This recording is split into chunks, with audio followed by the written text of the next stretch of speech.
مجھے حسن کا یوں چاکلیٹ بھیجنا بالکل بھی اچھا نہ لگا تھا، لہٰذا میں نے رابعہ کے ہاتھ اس کو چاکلیٹ بھجوا دی اور اسے کہہ کر بھیجا کہ مجھے چاکلیٹ پسند نہیں ہے۔ اوپر کی سیڑھیاں ہمارے سین میں سے ہی گزر کر جایا کرتی تھیں۔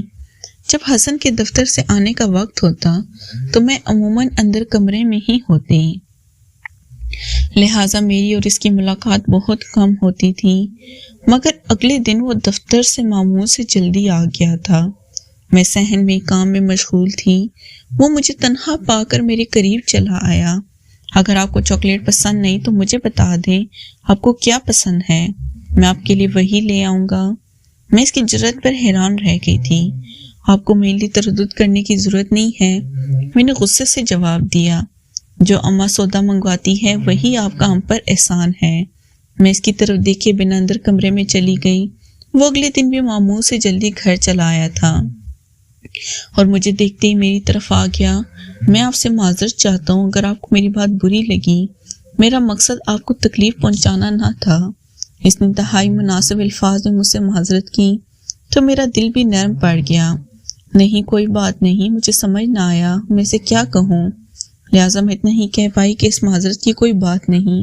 مجھے اس کے انداز سے اتنا تو پتہ لگ گیا تھا کہ وہ مجھے پسند کرنے لگا تھا، وہ بھی ایک اچھا اور سلجھا ہوا لڑکا تھا، لہٰذا میرے لیے بھی اس کے دل میں نرم گوشہ پیدا ہو گیا۔ حسن کو ہمارے گھر رہتے ہوئے تقریباً 2 سال ہو چکے تھے۔ اس 2 سال کے عرصے میں ہم سب گھر والے اس کے کافی قریب آ گئے تھے۔ میں بھی کبھی اس کی محبت میں گرفتار ہوئی، مجھے اندازہ ہی نہ ہوا۔ رفتہ رفتہ میری اس سے کچھ نہ کچھ بات چیت ہو جایا کرتی۔ اس نے مجھ سے وعدہ کیا تھا کہ وہ جلد ہی اپنی ماں کو میرے رشتے کے لیے بھیجے۔ حسن کو اپنے شہر میں نوکری مل گئی، وہ ہمارا گھر چھوڑ کر اپنے شہر میں جا رہا تھا۔ میں اس کے جانے سے بڑی اداس تھی، میری آنکھیں آنسوں سے بھری ہوئی تھیں۔ وہ میرے قریب چلا آیا۔ اس میں پریشانی کی کیا بات ہے، میں تو تمہیں ہمیشہ ہمیشہ کے لیے اپنے گھر لے جاؤں گا۔ اس نے مسکرا کے مجھے تسلی دی تو مجھے اطمینان ہوا۔ وہ اگلے ہفتے ہی اپنی ماں باپ کے ساتھ ہمارے گھر آ گیا تھا۔ اس کے ماں باپ بھی اس کی طرح سلجھے ہوئے اچھے لوگ تھے۔ انہوں نے ابا سے میرے رشتے کی بات کی تو ابا کیوں کر انکار کرتے، ابا کو ویسے بھی بہت پسند تھا، لہٰذا ابا نے فوراً ہی ہاں کر دی۔ ابا نے اپنی بیٹوں کے لیے پہلے ہی پیسے جمع کر رکھا تھا، لہٰذا پیسوں کی کوئی پریشانی نہ تھی۔ 2 مہینے بعد کی شادی کی تاریخ رکھ لی گئی تھی۔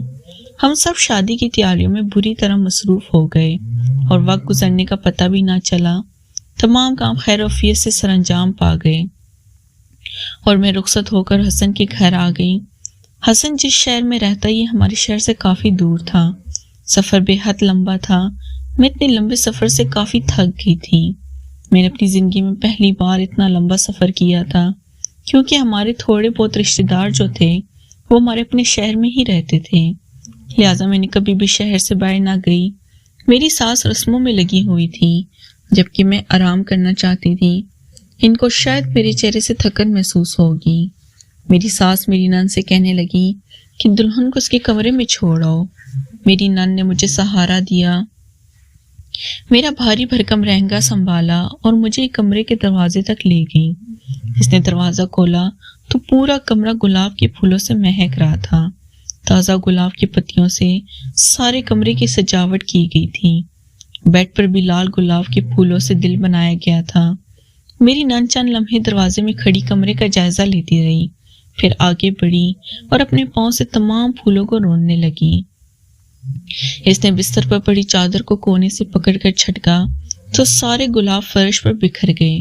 میں خواہ مخواہ کی طرح اس کی طرف دیکھ رہی تھی۔ اس نے 2 منٹ میں کمرے کا اشر نشر بگاڑ دیا، پھر یہ گہرا سانس لیا، بستر کی چادر ٹھیک کی اور بڑے پیار سے بولی، آ جائیں بھابھی بیٹھیں، آپ کا ہی کمرہ ہے۔ میں اپنی نند کے اس رویے پر حیران رہ گئی۔ مجھے نہیں معلوم تھا کہ اس نے سب کیوں کیا۔ میں حیرت سے آنکھیں پھاڑے سے دیکھ رہی تھی جبکہ وہ مجھے نظر انداز کرتی ہے۔ کمرے سے باہر نکل گئی۔ میں بھی بستر پر بیٹھی تھی کہ حسن چلا آیا۔ وہ کمرے میں داخل ہوا تو حیرت سے ارد گرد بگڑے پھولوں کو دیکھنے لگا۔ یہ سب کرنے کی کیا ضرورت تھی؟ ابھی تھوڑی دیر تک کمرے کا سجا رہنے دیتی۔ اس نے مجھے کہا تو میں چونک کر اٹھ بیٹھی۔ یہ سب میں نے نہیں کیا، پھر کس نے کیا ہے؟ یہ تمہاری بہن فوزیہ نے کیا ہے۔ میں نے اسے سچ بتا دیا تو حیرت زدہ رہ گیا۔ تم مجھ سے مذاق کر رہی ہو کیا؟ اسے میری بات پر یقین نہ آیا۔ حسن، میں مذاق کیوں کروں گی تم سے؟ یہ میں نے نہیں کیا، یہ سب فوزیہ نے میرے سامنے کیا ہے۔ اچھا چلو چھوڑو، تم کافی تھکی ہوئی ہو، کپڑے چینج کر کے آرام کر لو۔ اسے میری بات پر یقین نہ آیا تو اس نے بات بدل دی۔ میں نے اپنی عملی زندگی کا آغاز کر دیا تھا۔ میرے سسرال میں میرے ساس سسر ایک نند تھی، جبکہ میری 2 نندیں شادی شدہ تھیں۔ وہ تو ہماری شادی کے تیسرے دن ہی واپس اپنے گھر چلی گئی تھی۔ میری نند فوزیہ ابھی تک کنواری تھی، حالانکہ وہ حسن سے بھی بڑی تھی۔ میری ساس نے مجھے شادی کے اگلے ہفتے ہی باورچی خانے کا راستہ دکھا دیا۔ میں نے گھر کا سارا کام سنبھال لیا۔ میں اس بات پر حیران تھی کہ فوزیہ کوئی کام نہ کرتی تھی، مگر وہ میرا کام بگاڑنے کی ٹو میں لگی رہتی۔ میرے شوہر کو میرے ہاتھ کی بریانی بہت پسند تھی۔ اکثر ابو کے گھر جب حسن کھانے پر آتا تو اس کے لیے بریانی بنایا کرتی۔ حسن نے مجھ سے بریانی بنانے کی فرمائش کی تو میں بھی فوراً ہی کام میں لگ گئی۔ میں نے اپنی طرف سے مسالہ چاٹ ڈال کر بہت اچھی بریانی بنائی۔ آج ان کی چھٹی کا دن تھا، اس لیے حسن بھی گھر پر ہی تھا۔ میں نے میز پر کھانا لگایا اور سبھی کو کھانے کے لیے بلایا۔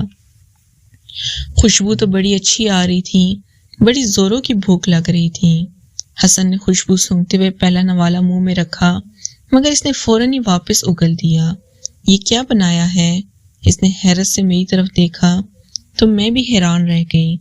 میں نے اپنے پلیٹ سے چمچ اٹھا کر منہ میں رکھا تو مجھے واپس اگلنا پڑا۔ بریانی میں مرچیں اس قدر تیز تھی کہ نگلنا پڑ رہا۔ میں حیران تھی۔ میں نے تو بالکل ناپ کر ہی مسالہ چاٹ ڈالے تھے۔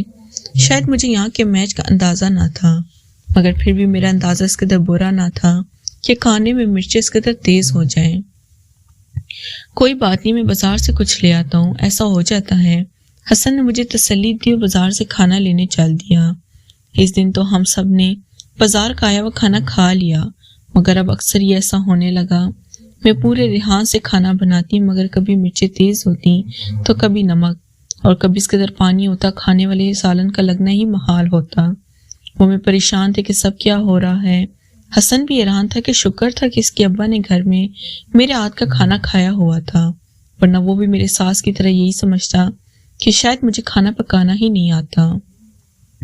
میری ساس نے تو 2 ہفتے بعد ہی میرے سامنے ہاتھ جوڑ دیے، دیکھو بہو، کل سے کھانا میں ہی پکا لیا کروں گی، تم کوشش ہی نہ کرنا تو بہتر ہے۔ ان کے لہجے میں اس قدر طنز تھا کہ میں شرم سے پانی پانی ہو گئی۔